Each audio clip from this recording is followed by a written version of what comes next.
Hello, everybody, and welcome back to the channel. Today, we're going to be discussing our favorite professor at Hogwarts School of Witchcraft and Wizardry. That is right, Deputy Headmistress, Transfiguration Teacher, Death Eater, Voldemort Lackey, Minerva McGonagall. Yes, this is a follow-up video to my iceberg video where one of the entries talks about McGonagall being a Death Eater, and I talked myself during that video into really looking into it because there's a lot of evidence for it, and I really liked the theory, so I'm making a video for it. I apologize that I haven't had a lot of uploading in the last year, and that's just because my work schedule. Hopefully, one day I'll be able to, really make this a full time career, get some good equipment and whatnot. I understand that my mic quality is sucky, but I'm doing my best to get back into it and get some good, editing software and whatnot. So yeah, without further ado, please like and subscribe down below. It really does help out. It really does mean the world to everybody when we ask you to do this here. So yeah, without further ado, let's get into the theory that McGonagall is a Death Eater. So the very first piece of evidence, and by the way, I want to point out that I'm using a blog post that was created several years ago, actually as early as 2006, about this theory. This person did a lot of the legwork. I'm not going to be using every single point they have here because I don't agree with all of it, and I'm going to be adding a lot of my own points. But I do want to point out that a lot of these points I'm making are not my original idea. And I'll leave this blog post down here in the description below. So let's talk about McGonagall. First of all, let's talk about her being a Death Eater. So I know off rip that's a very it's a very big statement to make. McGonagall a Death Eater. She's like the mother hen of all the Hogwarts students. She protects Harry multiple times. By the end of the series, Harry is defending her even. How do we get from her doing that to her being a Voldemort faithful servant? It is very weird, and I do admit that. But let's talk about who she is as a character. This is a point in the blog post, and I'm just going to touch on it very briefly. So, all of the Hogwarts teachers, at least the big ones. So, we have Sprout, Flitwick, Snape, McGonagall, Hagrid, Trelawney. These bigger, teachers at Hogwarts. They represent their subject and how they act. For example, Snape is very cold, very scientific, very meticulous, very driven. So he is the potions teacher, which is a very scientific, chemistry based, class subject. Then there is, Professor Sprout, who is very, very homey and very earthy and very down to earth. And so she's the herbology teacher. Professor Flitwick is very charming and very cute. So he's the charms teacher. So, and so on and so forth for a lot of the teachers. So what does that tell us about McGonagall? Well, McGonagall is the transfiguration teacher, and transfiguration is the subcategory of magic where you turn something from one thing into another, or you make something appear as one thing when it is really something else. So a lot of people, point to the fact that McGonagall does teach us for a living. Maybe she is actually hiding her true self. And speaking of her true self, let's talk about her animagus form in chapter 1 of Philosopher's Stone, or Sorcerer's Stone if you're an American. So I want to point out, and I do agree with this, and I didn't realize this until I did the research, that in chapter 1 of Philosopher's Stone, it's almost entirely 100% likely that she is an unregistered animagus. And here's why. We know that in order to be a proper animagus, you have to register the Ministry of Magic. And in Prisoner of Azkaban, Hermione looks up the registry for research for her homework, and it is very clearly stating that Minerva McGonagall is registered. But that is in 1993, not 1981, where she almost certainly wasn't. And here's how we know that. Dumbledore does not recognize her in her animagus form, which is really weird considering the fact that McGonagall is one of Dumbledore's subordinates, both at Hogwarts itself and in the Order of the Phoenix. So it is really, really, really, really, really weird that he wouldn't recognize her in cat form, or at least wouldn't know what her markings were. I mean, he does say, "I should have known it was you, Professor McGonagall," but she very is surprised that he recognized her.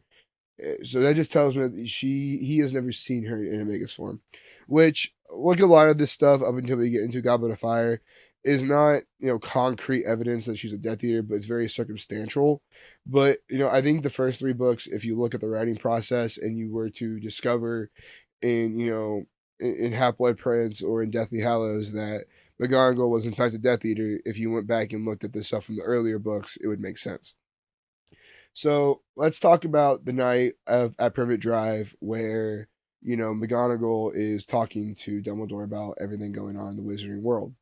So the first thing that's really, really, really weird is she has a very elitist mentality towards Muggles, which is a very Death Eater mentality. Now, you can point out that she is specifically talking about the Dursleys most of the time in this chapter, and the Dursleys are the Dursleys, and they freaking suck. But at the same time, she also, talks to Dumbledore about all the rampant magic being used throughout the country, and she even makes that comment of even the Muggles might be able to point out, something weird going on, which is very elitist, verbiage. And you can say that a lot of pureblood wizards like the Weasleys, they do the same thing, but it just kind of points, like I said, not concrete, but if you were to find out that she is a Death Eater, all this little evidence adds up. Also, it is really weird that she is at Privet Drive at all. Like, we don't know why we know why she's there, but we don't know how she found out that that is where Harry was going to be delivered. Because McGonagall is the first witch to show up at Privet Drive during, after Voldemort's downfall. Because if you do the timeline, if Lily and James were murdered and Voldemort had his downfall, late at night on Halloween, like, because we know for a fact it was late Halloween night, close to midnight. And when the next morning, when Vernon Dursley woke up for work on November 1st, McGonagall was already there. So how did she figure that out? How did she know to be there? Because from the conversation, we know that Dumbledore didn't tell her that that was his initial plan. He offers the explanation that Hagrid told her, and she just kind of goes with it, but she doesn't offer that information up herself, which is really weird. Could it be that she read the writing on the wall, realized that all of James's relatives were dead, and all of Lily's, with the exception of her sister, were dead? We know that Petunia was in contact with Hogwarts to a certain degree. Maybe she just kind of realized that Petunia had a relative, and that would be the most likely place for Harry to end up. And she fights very tooth and nail to put Harry in a wizarding world where he might, just saying, be easier to get a hold of. She argues against Harry's protection a lot in that chapter, and it's just very weird. But all that's being said, a lot of it is circumstantial. So let's move on to Hogwarts itself, where we actually see her as a Transfiguration teacher. So we don't actually see her a ton in Philosopher's Stone. We see her somewhat. It is really kind of weird though that she allows Harry to be on the Quidditch team. And I know what you're thinking. It's just a character quirk. The very stern, very dress right dress. Professor McGonagall breaks the rules when it has to do with Quidditch, which is true. That is a character trait that she has, and we see that a lot, especially in Prisoner. But isn't it weird that she allows Harry, an 11-year-old, who has flown on a broom exactly once and almost broke his neck when he did it, to participate in a very physically demanding, very physically dangerous sport? I mean, think about all the paperwork she had to do for that. She had to advocate to Dumbledore for it. She had to then go and try to buy Harry the Nimbus 2000, which wasn't cheap, I imagine. And it's very weird that she allowed Harry to participate in Quidditch. Could it be that she was hoping that he would get injured during Quidditch? Now, I don't think that, even if you believe that McGonagall is a Death Eater, that she knew that Voldemort was on Quirrell's head the whole year. Because even in Half-Blood Prince, it was very clear that even quote unquote faithful Death Eaters like Snape didn't know anything about it. So I doubt he would have, Voldemort would have told McGonagall. But it is really, really weird, just saying, that she allowed Harry to participate on Quidditch when there was really no reason to. All right, next little point during Philosopher's Stone. I'm going to try to speed run a lot of this information until we get to Goblet of Fire. It is really weird that out of all the professors to discover Harry, Ron, and Hermione in the bathroom after defeating the troll, it was McGonagall, Snape, and Quirrell. We know that Quirrell was the one that got the troll into the dungeon and into Hogwarts because he has a proficiency with him. We know that the night that the troll got, entered into Hogwarts, that Snape kind of went ahead and cut off Quirrell from going after the stone. That's how he received his injury on his leg. So that all makes sense about why Quirrell and Snape are together. They were already in a spat before they heard the commotion with the troll, in the corridor. That all makes a lot of sense. What doesn't make a lot of sense is why McGonagall is there. Is it possible that McGonagall saw the writing on the wall, so to speak, and realized that this was her opportunity to go get the stone? Also, she runs into Snape. Snape doesn't think anything of it. They run into Quirrell. They get into their spat, maybe, and then they all just kind of appear on the with the troll. Maybe it's also possible. Now that I'm saying it all out loud, it's also possible that McGonagall went to go get the stone herself, realized that Snape was stopping them, or Quirrell maybe was stopping them from her point of view, and she just happened to end up there because she was on the same trajectory as Quirrell. Maybe. Moving on from the Halloween chapter, let's talk about the Forest of the Forbidden Forest chapter. Isn't it really, really weird that the punishment for Harry, Hermione, Neville, and Draco is to go into the Forbidden Forest? And I know what you're thinking. Maybe it was Hagrid's idea to do it because Hagrid's not the most responsible adult, at Hogwarts, and that is true. But what else is true is McGonagall is the deputy headmistress. She can veto and edit punishments as she sees fit, especially with kids in her own house. It's kind of weird that she allowed that to happen. You might say that the prophecy spoke about two sons born at the end of July, and those two sons were Harry and Neville, and she wanted them to end up in the forest with a Voldemort that Voldemort might be able to kill. And also Draco Malfoy was the son of a traitor Death Eater and Lucius Malfoy. Maybe she wanted to get revenge against him for betraying her master. Just saying, it all kinds of adds up if you really think about it, or at least you try to make it fit. And then also, let's talk about when the trio discover that the stone is in trouble. She immediately discourages them. And I know that isn't like the craziest thing in the world. Like, I honestly don't really think that is that crazy. I think it could be easily explained away that she was trying to protect the kids. And yeah, you can argue that Dumbledore, wants Harry to go out and try to, prove himself. But Dumbledore is also an irresponsible adult a lot of the time, so I don't think that's really a fair, discredit towards McGonagall or anything. But I do want to point out that when Dumbledore returns from the school, she doesn't really tell him. It takes Dumbledore running into Hermione and Ron for him to find out where Harry is. I just feel like that if three, 11-year-olds tell the principal of the school that something really bad is happening, she might look into it even a little bit. That's just my point of view. And that really does kind of, after 12 minutes of that, wrap up Philosopher's Stone. Philosopher's Chamber and Order are really going to be all circumstantial evidence until we get to Goblet. So I'm going to try to really kind of speed run these three books, especially Prisoner, but I'll hit some things. So moving on to Chamber of Secrets, isn't it really weird that in this book we discover that McGonagall hates divination? Divination? Sorry, that word's hard to say. I mean, again, we'll talk about that more in Prisoner, but I'm just saying prophecy was the reason Voldemort fell both times. And it would kind of make sense for a Death Eater not to like prophecy. Just saying. And isn't it really just a big coincidence that the book that Lucius Malfoy gives to Ginny to slip her, Tom Riddle's diary was a guide to Transfiguration? That is something where if it did turn out that McGonagall was a Death Eater, like in Half-Blood Prince, where we could go back and look at that and be like, wow, she really laid the evidence down for McGonagall being a Turncloak. Some other really weird things. This next point, it might just be a point that J.K. Rowling wasn't paying attention to the timeline very well. But if you look at the timeline, McGonagall and Voldemort are roughly the same age, give or take a couple of years. She was at Hogwarts the first time the chamber was open, and she didn't really mention anything about the Chamber of Secrets being open, at least to the general population of the school. She doesn't even say, like, man, really kind of sucks that this is happening again, because she knows exactly what happened the last time, the chamber opened. That, again, it could be a timeline thing, but I just think it's weird. Also, I think I have all the evidence in Chamber of Secrets. This is probably the biggest piece that kind of allude to her being kind of weird, is that she is almost always present when a petrification occurs. The only time that she is not present at a petrification is Mrs. Norris, which is really weird.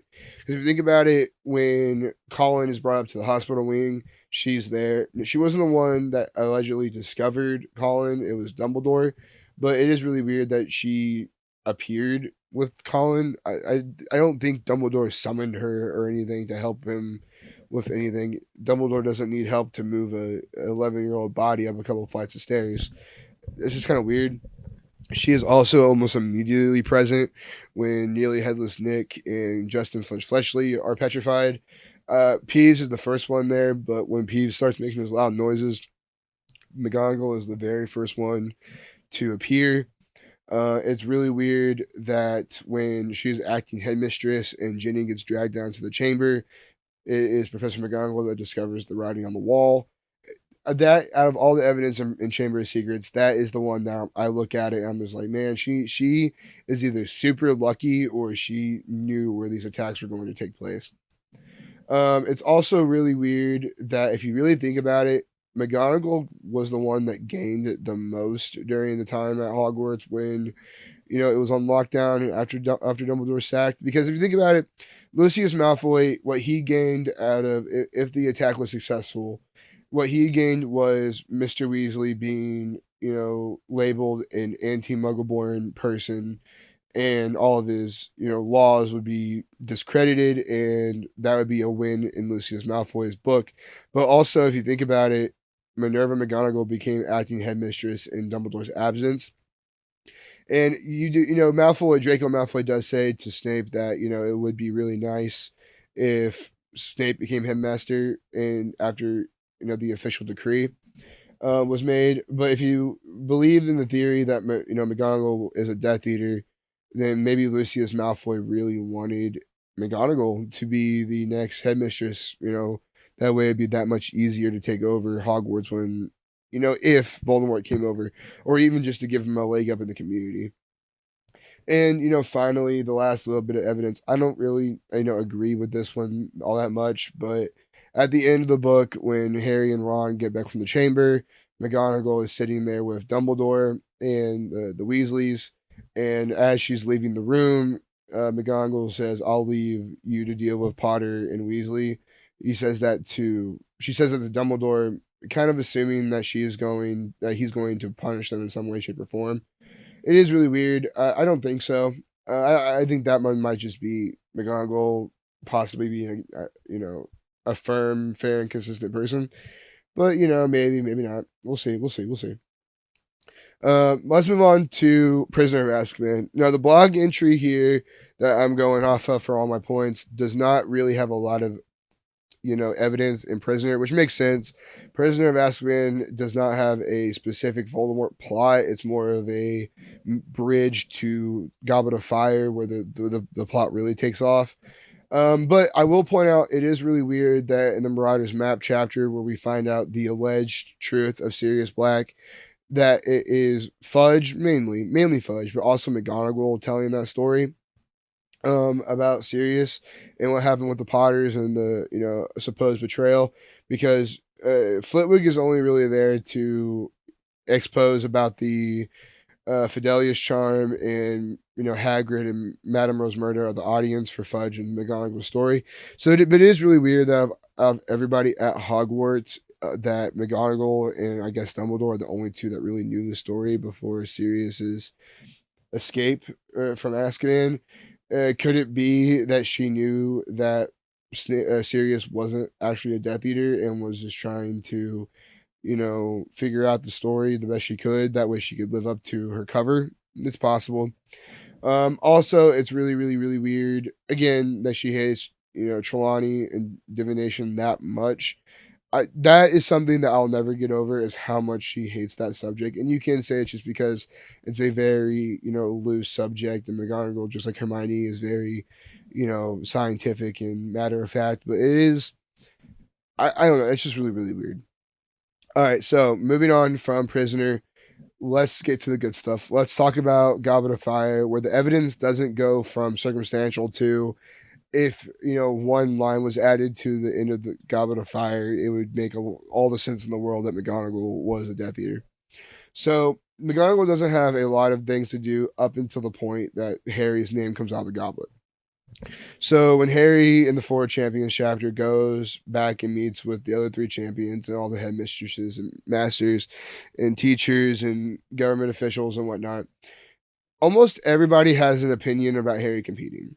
Madame Maxine, Kakarot, Crumb, Fleur, Snape, even Ludo Bagman, they all have a opinion about Harry competing, whether it's too dangerous, whether he's too inexperienced, whether it would make, really good, sports news in Ludo Bagman's case.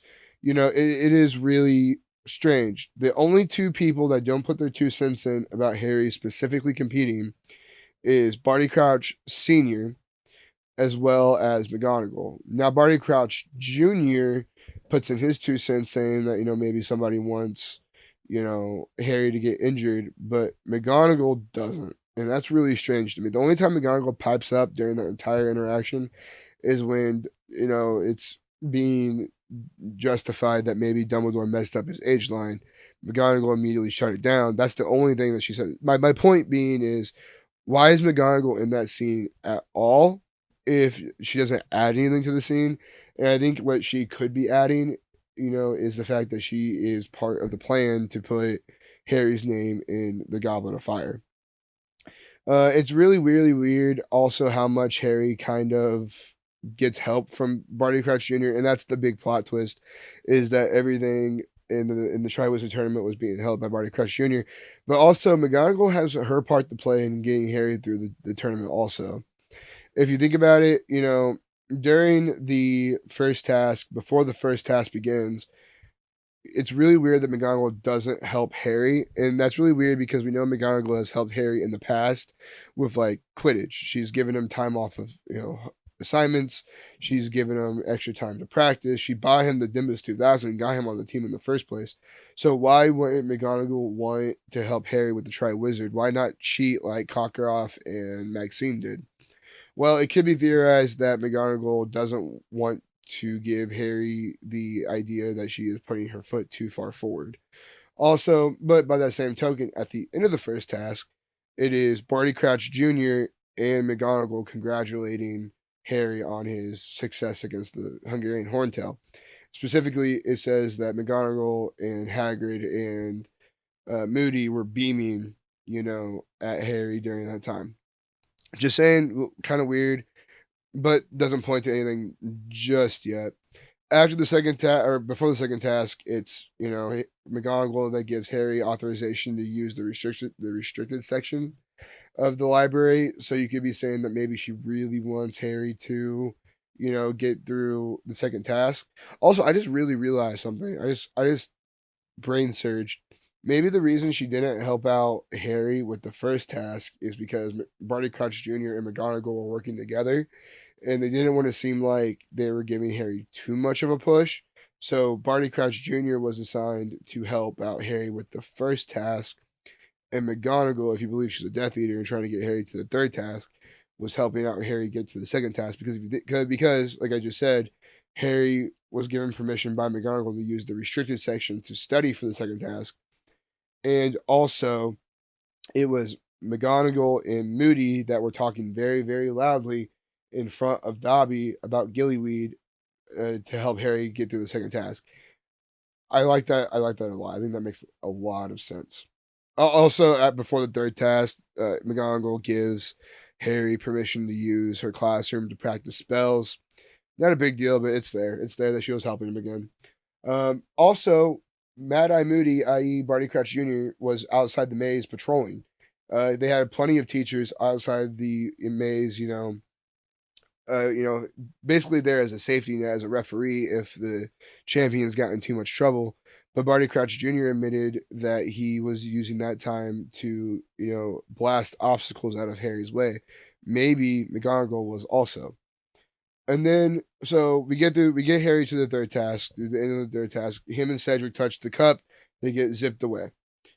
Isn't it really strange that nobody realized Harry was missing for like a while? Like he was in that graveyard for at least maybe an hour. Isn't it really weird that like nobody realized him and Cedric were both missing? Maybe Barty Crouch Jr. and McGonagall simply didn't report anything. Just saying, kind of weird. So let's talk about Voldemort's speech when he gets back from the grave, so to speak, when he gets resurrected. He says, "I have a faithful servant at Hogwarts, one who remains my most faithful servant, and who has already re-entered my service. He is at Hogwarts." So what's weird about this is we all really just kind of assume it's Barty Crouch Jr., which with the pronoun he is at Hogwarts makes a lot of sense. But what also makes a lot of sense is if McGonagall never left Voldemort's service. You can't re-enter service if you never left his service. So that really is, valid. And Karkaroff himself at the trial in the Pensieve says that, very specifically, the Death Eaters did not know who everybody else was in the Death Eater ranks to prevent, snitching, essentially. Also, it's really kind of interesting that Barty Crouch Jr. kind of hints that someone else was helping him during the entirety of the fourth book, because it is really weird if you think about it. Barty Crouch Jr. says that he is the most trusted and the most honored Death Eater among Voldemort's ranks, but that's just not true because you know when Harry is taken by Barty Crouch Jr. back to his office, Barty Crouch Jr. doesn't seem to know a whole lot of the facts about what was going to happen. He didn't know about the potion. He didn't know about he didn't know about the blood that, Harry was needed for. So wouldn't it make more sense if Voldemort had a faithful servant? He actually has a faithful servant, but he wasn't talking about Barty Crouch Jr., but he was actually talking about McGonagall. But bragging about and also, when under the Veritaserum, Barty Crouch Jr. brags a whole bunch about all the things he did throughout the book. He says, "Who frightened off every person I thought might try to hurt you or prevent you from winning?" He mentions that Hagrid, Dobby, and Cedric were all decent people and very easy to manipulate. Whether it was Hagrid getting Harry to show Harry the horntail and the dragons, whether it was Dobby with the gillyweed, or Cedric with the bath tip, he says they were all very easy to manipulate because they were decent people. But he specifically does not mention McGonagall, and he manipulated McGonagall too, if you believe the story as it's written about the gillyweed. But he doesn't mention that McGonagall was manipulated. He says he staged a loud conversation with McGonagall, which kind of sounds like they were working together if you read it that way. It is kind of weird. Also, just other little just verbiage theories and facts. When the real Moody is discovered by Dumbledore, Dumbledore says yes, they would have had to keep him alive. Who is they? Who is the they keeping them alive? One of them is Barty Crouch Jr., and I guess you could say maybe he was talking about they as in the Death Eaters, but that verbiage is weird. It makes it sound like there is somebody else at Hogwarts helping Barty Crouch Jr. keep Mad Eye Moody alive. So moving on from Barty Crouch Jr., let's move on to the very tail end of the book, where Dumbledore tasks out, potentially his two, best employees, subordinates, Snape and McGonagall. Right? He tasks both of them out to do something. He tasks out, Snape to go get Veritaserum and go get Dobby out, or go get Winky out of the kitchens. Right? And then he tasks out McGonagall to go get Sirius, and then also later on he tasks out McGonagall to guard Barty Crouch Jr. during the interrogation by Fudge. And what's really kind of weird is she fails at both things. Now, it's what's weird about all that though is that McGonagall is not stupid. Whether you believe she's a Death Eater or not, you can't say she's stupid. But if she's not stupid, how did she fail these two missions? And how exactly did, she fail the two missions? Well, when guarding Barty Crouch Jr., she allows Fudge to bring in a Dementor, suck up Barty Crouch Jr.'s soul, and, basically allow everything to happen without an interview, without any kind of evidence, and basically leads to the events of Book 5. And are you really telling me that, McGonagall, one of the most accomplished witches at Hogwarts, if not the most accomplished witch at Hogwarts. She can't, fight off Fudge, and she can't produce a Patronus to keep the Dementor away from Barty Crouch Jr. That is really, really, really weird that she doesn't even put up a single bit of a fight against, Fudge. And, you can say that she came back out of the experience looking very nauseous, and then she looked like she was about to cry. But if you think about it, we know that if you believe this theory, we know she's a good actor. She's cried multiple times, before the first task, when Ginny got put away, et cetera, in the Chamber of Secrets. We know she's a good actor. And if you believe this theory, McGonagall 1000% benefits from Barty Crouch Jr., for all intents and purposes, being dead. Because if you remember back in the trial with Barty Crouch Jr., the first time when he got, put in Azkaban, he 1000% tried to flip on the Death Eaters. He basically said, it wasn't me, it wasn't me, it wasn't me, blah, blah, blah, blah, blah, blah, blah. And what's, I'm just saying it would stand the reason that he would do it again and possibly flip on McGonagall if that was the route they ended up going down. So I'm just saying maybe it wasn't so much that she didn't fight back as much as she couldn't fight back as much as she didn't want to fight back against the Dementor. Also, I was wrong earlier. Her second mission was to go get Hagrid and Maxime, and basically stand in the briefing about the Giants mission that the two are to go on. But what's really weird about that mission to the Giants is the Death Eaters knew about the Giants almost immediately, and they knew about Hagrid and Maxime. And you can say that maybe the Giants are the ones that told the Death Eaters about Hagrid and Maxime, but I don't think that's something that's going to come up in conversation, especially with the Giants. So basically, what this theory is saying is that McGonagall was present for the briefing to Hagrid and Maxime about the Giants. She was there with all the instructions that Dumbledore gave them, and then when she was done, she went and told Voldemort everything, basically where to find them and what the plan was to recruit them. So also just want to point out that when Sirius reveals himself to everybody, in the order, and they're getting all their assignments, everybody is, in that room is supposedly trusted by, Dumbledore. So you have, Snape, you have Molly, you have obviously the trio, you have Bill, you have all them, but kind of oddly, McGonagall is left out of that conversation. So just saying, kind of strange. And moving on to Order of the Phoenix, let's talk about, not what she does in the book, but rather what she doesn't do in the book. Isn't it kind of weird that everybody in the Order of the Phoenix has a job to do except McGonagall? Because if you think about it, Tonks and Kingsley and Mr. Weasley, they're there to, basically defend the Dumbledore and the actions of the Order from the Ministry. And then you have, Bill, who's, working with at Gringotts, trying to keep the goblins in line. You have, Mrs. Weasley even, keeping help with the headquarters. You have Snape, which Snape's entire, he's a double spy, triple spy, whatever you want to call it for, the Death Eaters and the Order. So it is really weird. It's really weird that McGonagall is never stated as having a specific duty. We know she's not guarding the prophecy because she's at Hogwarts the whole time for pretty much the majority of the book. So what exactly is she doing?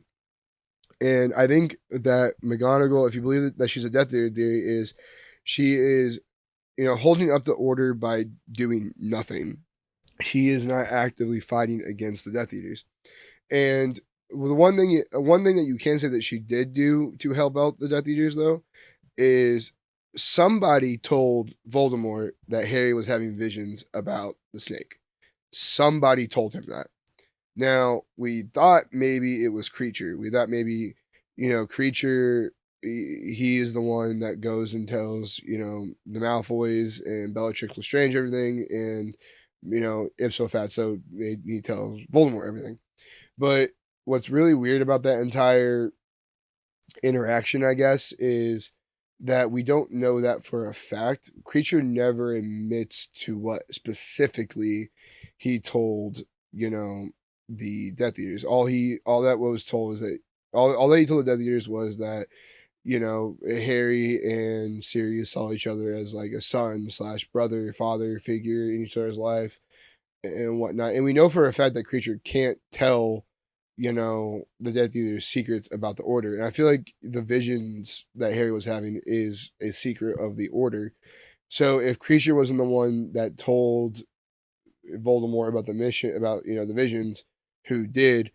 And you could say maybe Snape, but Snape wasn't present for those visions. It was McGonagall. McGonagall gets called right up to, Gryffindor Tower minutes after the vision with Mr. Weasley happens. She was front row and center for the entire conversation with Harry, with Dumbledore and Harry, with everything. And it's really weird that, maybe a couple weeks later, it seems that Voldemort has a pretty solid plan on what to do with them. I'm just saying that I don't think that Creature telling them about the visions makes any sense in terms of the timeline and in terms of his magic being even able to tell them that kind of information. I think it makes more sense that McGonagall was actually the one that told the Death Eaters and told Voldemort everything about that night. Also, isn't it really, really kind of convenient that at the end of the book, when Harry has his vision about Sirius, there's nobody left at Hogwarts that can tell him that he can tell to help, because Dumbledore has been ousted by Umbridge, and Hagrid's been ousted by Umbridge, and there's no way to get any kind of communication in and outside of the castle because of Umbridge. But isn't it really weird how McGonagall goes out of book 5? Like, she picks a fight with, 6 different people plus Umbridge the night that Hagrid is being sacked, which is really weird because it makes a little bit of sense if you think that McGonagall's just a nice person and isn't going to stand up for, Hagrid being attacked in the middle of the night like that. But she was specifically told by Dumbledore to keep her head down low and protect the kids of Hogwarts in Dumbledore's absence. That was her mission. So why did she go out there and try to pick a fight with Umbridge? And not only that, we know that McGonagall is an excellent freaking witch. We know that she is powerful. Even if you don't believe she's a Death Eater, you can't deny that Minerva McGonagall is one of the top witches of the year of Hogwarts history. Period. She fights Voldemort at the end of the book, at the end of the series, and we'll get to that. Trust me, we will get to that. But isn't it weird that she doesn't put up any kind of fight against 6 Ministry workers and Umbridge? Like, I'm not saying that she could 1v7 them, but I'm saying that she could have taken something of a fight. Instead, she just allows herself to get stunned 6 times with no defense. And because of that, she is removed from Hogwarts just in time, literally, maybe a week before Harry's vision about Sirius. That is really just convenient. I don't like that. That is just so convenient. And then not only that, let's talk about all the valuable information about the relationship between Sirius and Harry. Now we already said, Creature does spill a lot of those beans to them, but McGonagall maybe would too. I mean, maybe McGonagall told him some stuff too. That's just me kind of hanging on some loose stretch there, but it's weird. It's just weird. Oh, and then obviously at the end of the book, she gives Harry and Luna a ton of points for everything that happened to the Ministry, but whatever. That's whatever. Alrighty, that is Order of the Phoenix done and over with. So let's move on to Half-Blood Prince. Half-Blood Prince has a ton of evidence for McGonagall being at least in on the plan to kill Dumbledore. So who gives Draco his alibi about the necklace? Oh yeah, McGonagall. She conveniently gave him detention that year or that day in question, right? Very convenient, very very convenient, right? Oh, and then who denies all possibility that Draco's a Death Eater and acting suspicious? Oh yeah, McGonagall, right? And who saves Dumbledore's life after being with the cursed hand thing? Oh yeah, that was Snape. Snape, not McGonagall, who was a trusted witch also, but it was Snape. Kind of weird. Oh, and what about McGonagall? Has she ever done anything ever to save Harry's life or Dumbledore's life? No, Snape has though. Snape 100% has though. All right, and then during the battle at the bottom of the astronomy, or at the bottom of the Lightning Strike Tower, She misses everything. She is a good witch. We know she's a good witch in book 7. We know she's capable of fighting at tears of Snape and Voldemort, but she misses a jinx, a stunning spell, whatever it was. She misses. Okay, that's all whatever evidence though. Let's talk about how she acts immediately following Dumbledore's death. So, man, she really just goes right into that office, doesn't she? Like, she finds out Dumbledore is dead, and then in the next half hour she is stoning herself up as deputy head as acting headmistress, right? Now you can say that she's grieving, and she's the type of person that when she's grieving, she likes to be in part of business to kind of take her mind off of it, which is fair. But you really have to also imagine that all the time she gets emotional about Dumbledore's death, at least in the immediate chapter following his death, she never once cries for Dumbledore. She cries, because Dumbledore trusted Snape, but she doesn't cry for Dumbledore's death. Just weird, right? And also, if you look at the evidence of how Snape, who at the time is for back of a better word, he's a traitor, and how McGonagall acts is really weird. Snape acts very emotional after he kills Dumbledore, right? He acts very emotional. He says some things that, in retrospect to Book 7, make a lot of sense. And all he really does is protect, Draco and Harry, right? But what exactly does McGonagall do during that fight? She misses and doesn't do anything. That's just really weird. I don't know. When she gets back to the office, there is a lot of weird stuff going on in that moment. For one, it's stated that when they're in the hospital wing, McGonagall calls Harry Harry. He uses a very maternal, verbiage in order to, I don't want to say coax the story out of him, but show that familiarity, so to speak. But when they're alone, she calls him Potter, and even Harry notices that real flip from the surname or from the first name to the surname. That's really weird. Maybe you could say that that's her facade slipping. She doesn't really care all that much about Harry, and that she's just being very cold because that's what she's doing. But what's really weird is, first of all, she immediately wants to close the school. Like, immediately, she wants to close the school, and she, justifies it by saying that, you know, um, Dumbledore envisioned a time in Chamber of Secrets when the school would have to close, but that's not true at all. Dumbledore never, ever, ever wanted the school to close. Even when he was sacked by Lucius Malfoy, he said the exact opposite. He said he wants the school to remain open, and that help will always be given at Hogwarts to those who ask for it, and you can't drive Dumbledore out of the school. He specifically says he doesn't want the school closed multiple times. That's ridiculous that McGonagall's first action as deputy headmistress is advocating to close the school. And I get it. I get it. Dumbledore's dead. There's a power dynamic change. I get that. But if you're really the deputy, if you're really the one that was so trusted by Dumbledore, why is the first thing you're doing going immediately against what Dumbledore ever wanted?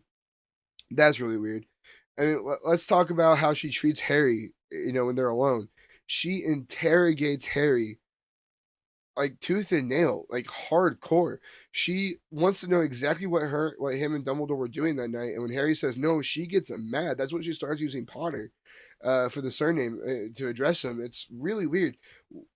So she knows that Harry and Dumbledore were having, off the line classes, so to speak. But apparently she doesn't know what they were about. But now she wants to know what they were doing that night that led to everything. I don't like how interrogating she is, and I know later on, Molly tries to interrogate Harry a little bit about it, but not like a lot. Not like she basically tries to talk to Harry and is saying that Harry says no, and that's that into that. And other loyal members of the Order of the Phoenix in Book 7, like Arthur and Kingsley and Remus, they just say, "Oh, he has a mission from Dumbledore. No one can say anything about it. It's top secret. I trust Dumbledore and I trust Harry." But not McGonagall. That right there baffles me. And I kind of think that maybe Dumbledore was on. I'm just kind of rambling at this point. None of this is in the blog post. This is my own little just rambles in my head. I'm starting to think that maybe Dumbledore didn't trust McGonagall when he was alive, because we know for a fact that when he was alive, he talked to Remus and Kingsley about trusting Harry about everything, but he couldn't, give that same justification to McGonagall. And he never once asked McGonagall for help with the cursed hand when he was weakened after the cave incident. He asked for Snape, never McGonagall. And it's just, it's really weird that the two, deputies, so to speak, under Dumbledore was Snape and McGonagall, and at every opportunity, Dumbledore never relied on McGonagall. So it kind of just tells me that he had reason to believe that she was a traitor. And we know that information is being passed from the Order to the Death Eaters, and we know a lot of it's Snape doing his triple agent thing. But a lot of the information Snape is not possible to have with anybody, but McGonagall does have a lot of that information. I don't know, it's that right there is really weird. So now that we're past Half Blood, let's talk about Deathly Hallows and really round this out. All right, so full disclosure, this blog post was actually created before Deathly Hallows was published. I think a lot of the evidence that was in the blog post is leading into the idea that at the end of Deathly Hallows, McGonagall would be revealed to be the real triple agent and Snape would be the good guy the whole time. I kind of, now that I realize that, that kind of is where I'm going. But I have my own ideas about how, Deathly Hallows reigns out, because we don't spend a lot of time at Hogwarts in Deathly Hallows. We only spend like the last eighth of the book at Hogwarts, and therefore that's the only time that we see McGonagall. But we can kind of infer some things, kind of oddly enough.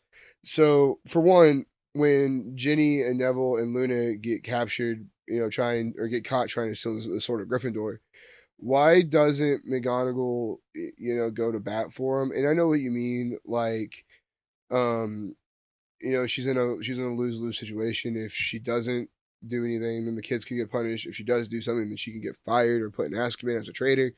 That's all very likely. But like, we know for a fact that the idea behind everything was that the teachers of Hogwarts were going to protect the students. When it was announced that Snape would be headmaster and the ministry had fell and Hogwarts had turned over to, the Death Eaters and Voldemort, the first thing out of Harry's mouth is that McGonagall and the other teachers would not allow anything bad to happen to the students. But she allowed bad things to happen to the students. She allowed them to be tortured and chained up and, put on the run. And granted, you can say the same thing about Flitwick and Sprout and everything else, but it's McGonagall, like McGonagall of all people, McGonagall, who's the first one, the Gryffindor head of house, the one that fights for good, supposedly, the one that does, fights by the cuff of her sleeve, so to speak. She doesn't do anything ever. That's suspicious. That's weird. Oh, and then when we get to Hogwarts, proper, so Harry and Luna get through the door of of Ravenclaw common room. They're sitting there. They get attacked by, I think it's the female Caro. I honestly don't keep track of the Caros. They're basically the same person split in two. But anyway, they get attacked by the Caros. Luna and Harry fight back, and then who's at the freaking door trying to get in? Oh yeah, the other Caro and McGonagall. Doesn't it make a lot of freaking weird sense that maybe McGonagall had heard that Harry might be trying to break into, Hogwarts from Snape and or Voldemort himself, and staged herself outside Ravenclaw's dormitory, like where it was pretty, at least from Voldemort's point of view, pretty common sense. That's where you might try to break into. It's really, really weird that of all the teachers at Hogwarts, like it wasn't Flitwick, who was the head of Ravenclaw, ended up, it was McGonagall. Really weird. Now, this is the point of the video where we have to take a step back and we have to realize that in the pages of the books, it is very evident that McGonagall is not a Death Eater, right? That's very evident. And let's talk about, we know for a fact that McGonagall fights against the Death Eaters at the Battle of Hogwarts. We know that she herself, along with Kingsley and Flitwick, fight against Voldemort himself during the final little spat at the very end of Deathly Hallows. We all know that, and we know that that's true. We know that she fought against Snape proper. But I also think it's very likely that McGonagall saw the writing on the wall. She realized that Voldemort was going to lose that night. And you can argue that that wasn't set in stone. Like, she doesn't know anything about the Horcruxes. I mean, if Voldemort didn't tell Bellatrix and Malfoy and Snape about the Horcruxes, why would she tell, or why would he tell McGonagall? It doesn't make sense for her to know about those and how they're slowly getting destroyed. But I think it is very likely that, maybe it is possible that she saw the writing on the wall. She knew that Harry wouldn't break into Hogwarts without, any kind of plan.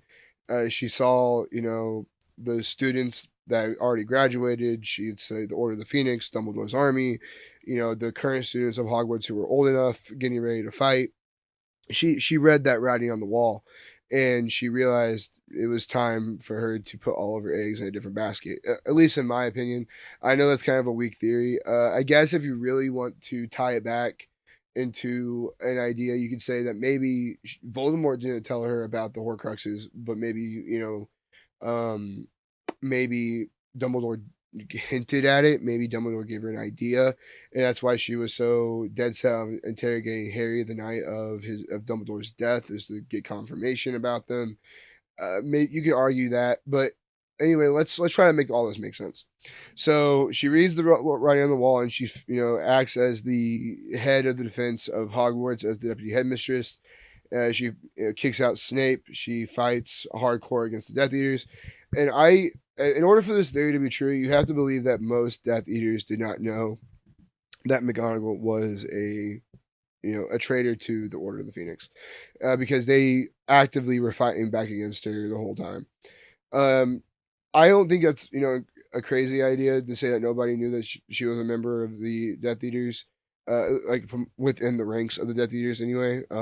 Because it's very evident that not everybody knows everybody in the Death Eaters, and if she was playing it low key, just wanted it to be a secret mission from Voldemort, it would make a lot of sense. That's just, again, making it make sense to the best that I can here. And then finally, the worst part, the worst nail in this theory is that she actively fights against Voldemort. But by that point, I think everybody knew that Voldemort was going to lose that night. I mean, the snake had been killed by Neville. None of the spells were working. Everybody was winning against their respective people. Like, Molly had killed Bellatrix. Neville and Ron had taken down Dolohov. All the heavy Death Eaters were, either dead or being defeated, by the Order. I think even if Harry hadn't came back that night, I think it was pretty evident they were going to lose. The Death Eaters were going to lose, and she just read that writing on the wall very evidently and decided, I'm going to fight, against Voldemort, and she was able to come out on top and not go to prison. So I think that's really everything there. So that kind of ends the video on all proper points, everything. I went through all 7 books. Man, this video is going to go for close to an hour. Christ. But just let me know down below what you think about this video, about this theory. I know I kind of threw a lot of things at the wall. I kind of yada over some finer points and whatnot. But let me know what you think down below. I really think that this theory has some merit.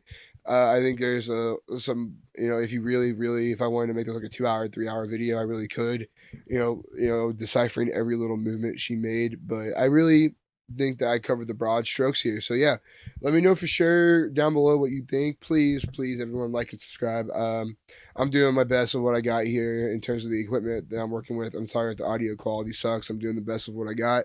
But yeah, please let me know. Thanks for watching. Bye.